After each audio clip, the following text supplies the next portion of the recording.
y obtener apoyo de sus camaradas de armas. Lo que nunca logró Perón fue justamente peronizar a las Fuerzas Armadas. Había muchos oficiales peronistas leales, obvio, por algo de algún lado salió la rebelión de Valle, pero Perón nunca peronizó las Fuerzas Armadas.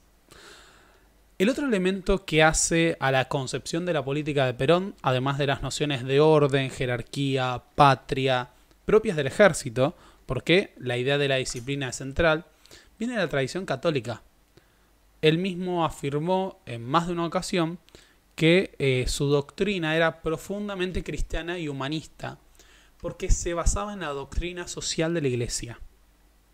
El otro día estaba en una transmisión junto a Así estás ensayando vos, digamos. El otro día justamente estaba en una transmisión junto a Café Kioto y alguien sugirió la idea de que Perón era nazi. Les quiero leer unas líneas y plantear lo siguiente. ¿Perón era nazi? Y acá es donde ustedes me responden. Sí, sí, sí, no, no, no. Bueno, pero vinieron nazis a Argentina. Vayamos por partes. Nazis no vinieron solo a Argentina. Nazis hubo en todos lados. De hecho, llegaron más nazis a Estados Unidos y a Brasil que los que vinieron a Argentina. Por el otro lado, por darles un ejemplo, Eichmann llegó a Argentina años después de que hubiera terminado la Segunda Guerra Mundial. Ahora no tengo la fecha y no la repasé, pero si no me equivoco, Eichmann llegó en 1948 a Argentina con un pasaporte falso. ¿No se preguntan lo siguiente? Uno suele decir, bueno, pero vino a Argentina. ¿Cómo se refugió en Argentina? Pregúntense cómo estuvo 3 años oculto en Europa donde todos conocían su cara y no lo apresaron. Eso tiene que ver con que la desnazificación no fue tan importante como nosotros pensamos y mucho menos lo fue en Europa Occidental. La desnazificación fue mucho más abrupta en Europa del Este y sobre todo en Alemania del Este, donde los soviéticos básicamente les hicieron ajustaron cuentas con los nazis, sino que hubo mucha permisividad por parte de los gobiernos de la Alemania Federal, por parte de la Iglesia Católica e incluso por parte de la Cruz Roja. La gran mayoría de los criminales de guerra y los jerarcas nazis que vinieron a Argentina lo hicieron con pasaportes falsos y en todo caso, si alguno obtuvo contactos para llegar al país, lo hicieron en las jerarquías menores de las embajadas. No hay ningún documento, ninguna prueba de, por ejemplo, participación de altos mandatarios diplomáticos argentinos vinculados a algún plan para salvar nazis y traerlos a la Argentina. Pero podrían decir, no, bueno, en realidad Perón era amigo de Mussolini. Les quiero leer partes de un libro que se llama Los muchachos peronistas judíos, y que es un libro del historiador israelí, este no es argentino y tampoco es peronista, israelí Ranan Rein, que estudió las vinculaciones entre el peronismo y las comunidades judías. Bueno, no saben, pero José Bergelbar, básicamente el fundador de la Confederación General Económica y ministro de Economía de Perón en su último mandato, era judío. Y así hay varios. Él lo que plantea es que cuando suele plantear esta cuestión y suele hablar de peronismo y dar conferencias, la gente queda sorprendida cuando él plantea frente a lugares comunes y mitos impuestos, no, Perón no era nazi. Y la gente suele quedar impactada. Así que él dice que muchos de los asistentes a sus conferencias quedan impactados por 10 mandamientos. El primero, Perón no era nazi.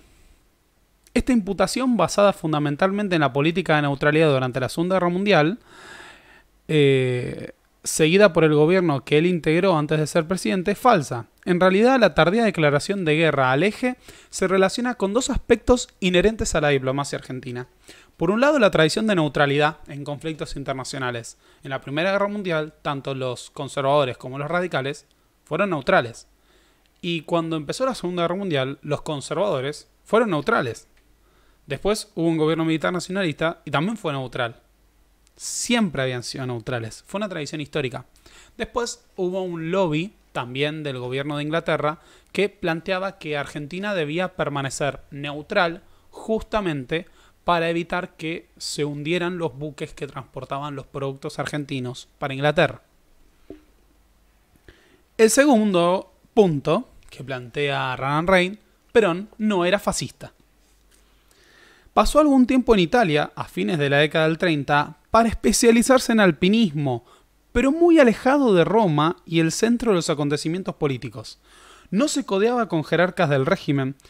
Sin ninguna duda su pensamiento era nacionalista y contenía elementos autoritarios, pero eso no significa que fuera fascista.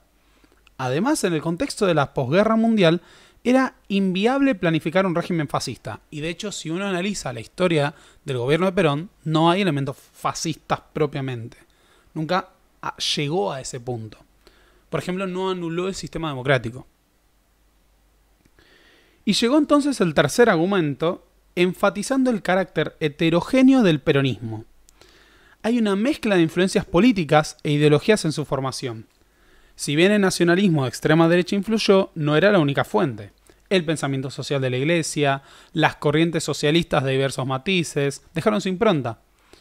Al momento de caracterizar el primer peronismo, para ponerlo en alguna categoría teórica, insistía en el concepto de populismo, que sigue siendo mucho más relevante que el de fascismo para entender este fenómeno.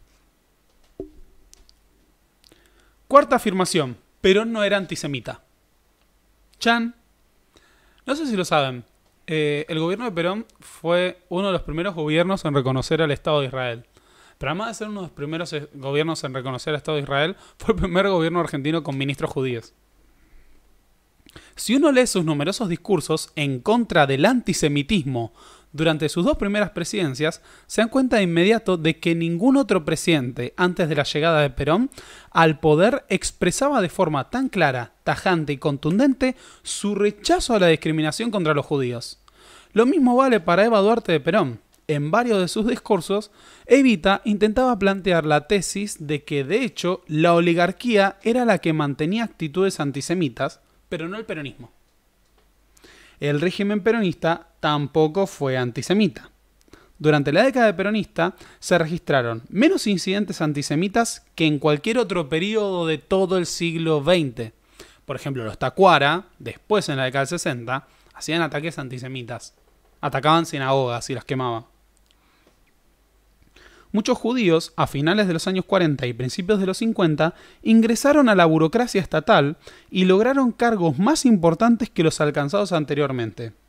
Por lo tanto, el sexto argumento refuta la idea de que la comunidad judía era en su totalidad hostil al peronismo. Una mirada tajante al respecto enfrenta la falsa imagen de una colectividad homogénea cuando, por un lado, la mayoría de los judíos nunca se vean afiliado a las instituciones comunitarias y, por otro, la comunidad siempre se caracterizó por su posición heterogénea respecto de cualquier tema político y social. No fueron pocos los judíos que apoyaron al creciente peronismo desde las primeras horas. Incluso vamos a hablar de la Organización Israelita Argentina, que fue abiertamente cercana al peronismo. Hubo agrupaciones judías pro-peronistas.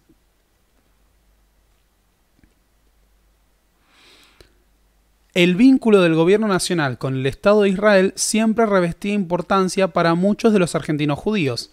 En el caso de Perón, las relaciones entre el gobierno argentino y el nuevo Estado judío fueron excelentes. Si bien Argentina se abstuvo en la votación en la ONU que decidió la partición de Palestina y la creación del Estado de Israel, pocos meses después fue el primer país latinoamericano en establecer una embajada en Israel y el primer país latinoamericano en firmar un acuerdo comercial con el nuevo Estado. De hecho, una de las mejores décadas de las relaciones bilaterales fue precisamente la de la presidencia de Perón. El 10º argumento daba cuenta del intento del establishment judío de borrar de la memoria colectiva el apoyo brindado por muchos judíos al primer peronismo apenas fue expulsado del poder.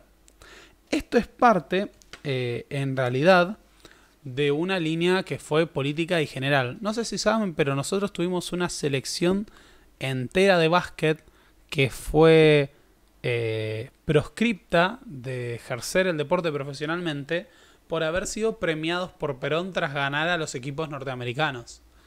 Después de lo que fue la Revolución Libertadora, la dictadura que derroca a Perón, hubo un proceso de limpieza contra el peronismo muy importante, como se imaginarán. Me acuerdo cuenta que voy 1 hora. ¿Por qué? ¿Por qué puedo hablar tanto de historia? Me hace muy mal. Porque no voy a terminar jamás de dar todo lo que quiero dar. Bueno, lo que quería decir es que hubo un proceso de limpieza en contra del peronismo y hubo artistas, escritores que encontraron en posicionarse como enemigos de la tiranía, la segunda tiranía que se había destruido, una manera de evitar que sean perseguidos u hostigados. Che, si no le pusieron like, pónganle like a este video ya. Suscríbanse a Historia para Millennials, pónganle like, activen la campanita. Y es más, acuérdense que si quieren apoyar al profe que está acá hablando de historia, pueden hacerse miembros del canal. Ahora ya se pueden hacer miembros del canal y pueden volverse camaradas, compañeros, como una manera de apoyar este proyecto. Bien, volvamos. Lo que ocurrió es que, por ejemplo, la Organización Israelita Argentina fue dejada a un costado en favor de otras organizaciones que habían sido más ambiguas hacia el peronismo, como la DAIA, que después asumió una postura de apoyo, o sea, en general, oficialista a todos los gobiernos posteriores a la proscripción.